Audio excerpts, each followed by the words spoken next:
احسان اقبال صاحب، اس وقت ایک وار گرم کی ہے انڈیا نے پاکستان کے خلاف، اور خصوصاً جو 5th جنریشن وار ہے، تو ان حالات میں جب آپ کی جماعت کی قیادت ان کو نشانہ بناتی ہے تو یہ اس 5th جنریشن وار کا آپ لوگ حصہ نہیں بنتے اور آپ لوگ پاکستانی اداروں کو کمزور کرنے کا صافی باعث نہیں صاحب، جو بنتے؟ 5th جنریشن وارفیئر ہے نہ یہ گولی کی وار ہے، نہ یہ میزائل کی وار ہے.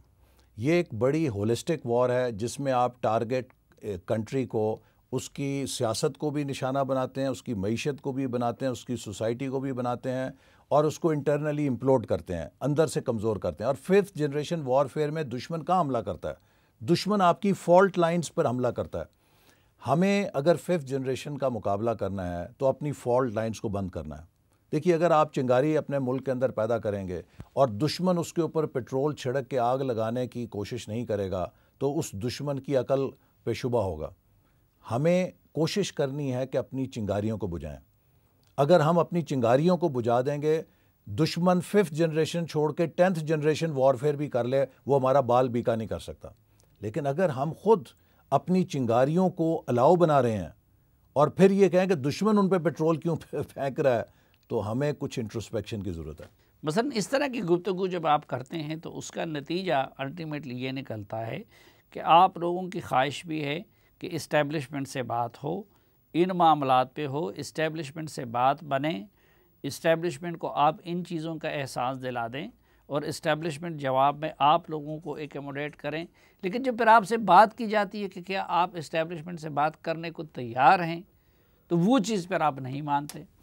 نہیں، ہم کسی سے کوئی نہ رعایت مانگتے ہیں، نہ ہم کسی کو لڑنا چاہتے ہیں کسی سے. ہم چاہتے ہیں کہ اس ملک کو آئین کے مطابق، اس ملک کا جو طریقہ ہے اس سے چلایا جائے.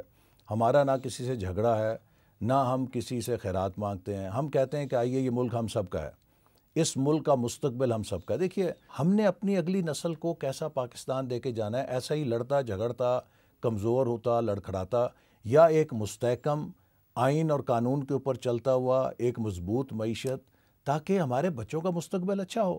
اور یہ وہ ذمہ داری ہے جس کے لیے جج بھی ذمہ دار ہے، جنرل بھی ذمہ دار ہے، سیاستدان بھی ذمہ دار ہے، اور صحافی بھی ذمہ دار ہے، بزنس مین بھی ذمہ دار ہے. ہم سب پاکستانی ہیں.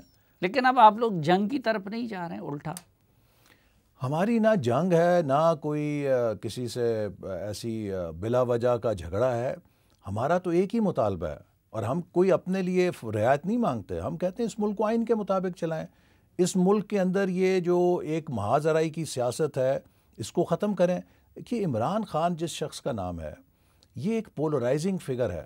پاکستان کی تاریخ میں کبھی یہ نہیں ہوا تھا کہ ساری سیاسی قوتوں کو، جن کی کوئی بھی حیثیت ہو، مارجنلائز کر دیا گیا ہو، اور ایک شخص میں یہ خبت ہو کہ میں اکیلے تنہا اس ملک کو چلا سکتا ہوں. میں ایک بار پھر کہوں گا کہ نہ کوئی لیڈر، نہ کوئی پارٹی، اور نہ کوئی ادارہ اس پوزیشن میں ہے کہ اس ملک کو تنہا چلا سکے. ہمیں انکلوسیو کولیبریٹو گورننس کی عمران ضرورت ہے. خان نہیں تھا کہ پیپلز پارٹی اور نون لیگ ایک دوسرے کو مودی اور واجپائی کے یار کہتے رہے، غدار کہتے رہے، اور ایک دوسرے کو چور کہتے رہے. تو روایت تو آپ لوگوں نے ڈالی. دیکھیے نا، سیاست کے اندر ایک دوسرے پر اگر اپوزیشن حکومت میں آپ مخالفت کریں، وہ اس کا ایک ڈائنامکس ہے. لیکن آپ نے یہ بھی تو دیکھا کہ کبھی بھی کسی موقع پر دونوں جماعتوں نے سیاست کو اس حد تک نہیں لے گئے کہ وہ جو مخالفت ہے وہ دشمنی بن جائے. ہم حکومت میں تھے، پی ٹی آئی کی حکومت کے پی میں تھی، پیپلز پارٹی کی سندھ میں تھی. صافی صاحب، آپ مراد علی شاہ صاحب سے پوچھئے، اور میں آج بھی کہوں گا پرویز خٹک صاحب سے پوچھئے کہ جب وہ پلاننگ میں آتے تھے، یا واٹر اینڈ پاور منسٹری میں جاتے تھے، یا پی ایم آفس میں جاتے تھے، ان کی عزت احترام میں کوئی کمی ہوتی تھی؟ کیا ان کے صوبے کو ہائیڈل پروفٹ کا حق نہیں دیا گیا؟ کیا میں ان کو اتفاق رائے کے ساتھ سی پیک میں ساتھ لے کر بیجنگ نہیں گیا؟ ہم نے حکومت جو ہے انکلوسیو گورننس پہ چلائی ہے، اور اس کے نتیجے آئے. اس کے باوجود کہ کنٹینر پہ شام کو وہ گالیاں دیتے تھے، صبح جب ہمارے پاس آتے تھے ہم ان کو بحیثیت وزیر اعلیٰ ملتے تھے، کنٹینر کے لیڈر کے نہیں ملتے تھے. یہ سوچ ہوتی ہے حکمرانی کی. تو جب ان کے خدشات کو ختم کر سکتے تھے، ساتھ چلا سکتے تھے، تو عسکری اداروں کے خدشات کو کیوں ختم نہیں کر سکے؟ ان کو کیوں ساتھ نہیں چلا سکے؟ دیکھیے، ہم نے تو بڑی کوشش کی ہے، اور میں نے نہیں خیال کہ کوئی، دیکھیے نواز شریف جس شخص کا نام ہے نا، اس میں بڑی وزاداری ہے. میں آپ کو ایک چھوٹی سی مثال دیتا ہوں، یہ میں نے آج تک کسی کو نہیں دی. ایک دن میں کوئی مسئلہ تھا سی پیک کا ہی، وزیر اعظم سے کوئی چیز پوچھنی تھی، تو میں وہاں پر گیا پی ایم آفس میں. تو ان کے ملٹری سیکٹری نے مجھے کہا سر 10 منٹ ٹھہریں، پی ایم بزی ہیں. میں نے کہا یہ میں نے ارجنٹلی کوئی چیز ان سے پوچھنی ہے، وہ انٹیمیٹ کرنی ہے چائنا میں. تو کہتے سر وہ جنرل ظہیر الاسلام کی فیئر ویل کال ہے، وہ آئے ہوئے ہیں. میں دنگ رہ گیا کہ یار اس شخص کا اتنا وہ ہے، حوصلہ ہے اور وزاداری ہے کہ انہیں پتہ ہے کہ ان کا کیا کردار تھا دھرنے میں، اس کے باوجود یہ ان کو ایک عزت احترام کے ساتھ فیئر ویل دے رہا ہے.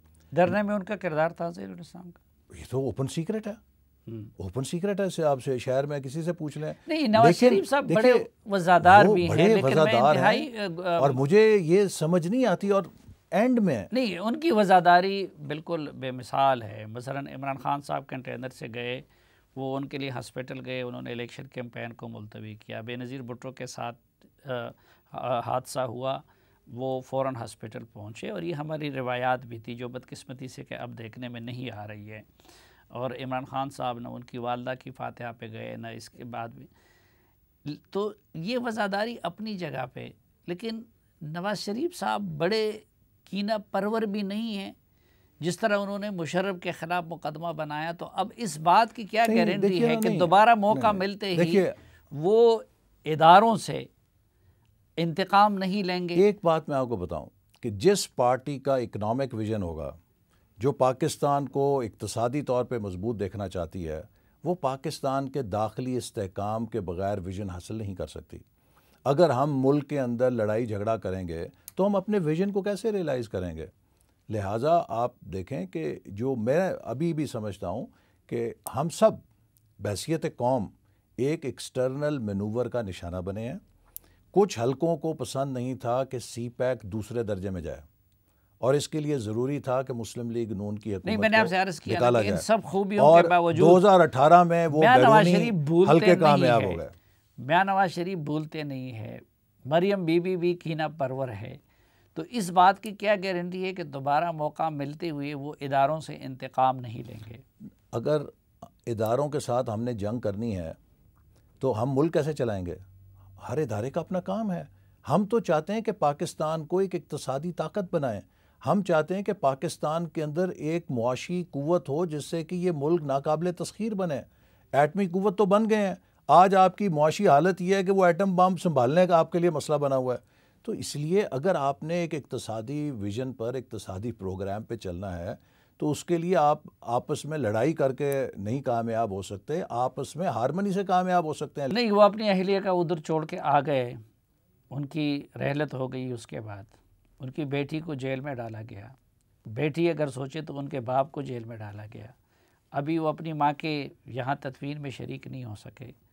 تو میاں نواز شریف صاحب جیسے بندے سے یہ توقع کی یہ چیزیں سب بھول جائیں گے، چلو آپ اپنی جیل بھول جائیں گے. نواز شریف کا چہرہ نواز شریف پاکستان کا سب سے انڈر ایسٹیمیٹڈ اور مس انڈرسٹوڈ پرسن ہے. جب نواز شریف صاحب کی اہلیہ کا انتقال ہوا تو یہ بات مجھے ان کی بیٹی نے بتائی، مریم صاحبہ نے، کہ جب انہیں خبر دے دی گئی، اور آپ کو پتہ ہے کہ اس سے پہلے وہ شخص منتیں کرتا رہا 1 گھنٹہ سپرنٹینڈنٹ کی کہ مجھے معلوم ہوا ہے کہ میری اہلیہ کی طبیعت ٹھیک نہیں، میری خدا کے لیے بات کرا دو. ان کی بات نہیں کرائی گئی. خیر وہی سپرنٹینڈنٹ صاحب پھر گھنٹہ بعد خبر لے کر آئے کہ جی مجھے افسوس ہے کہ بیگم صاحبہ کا انتقال ہو گیا.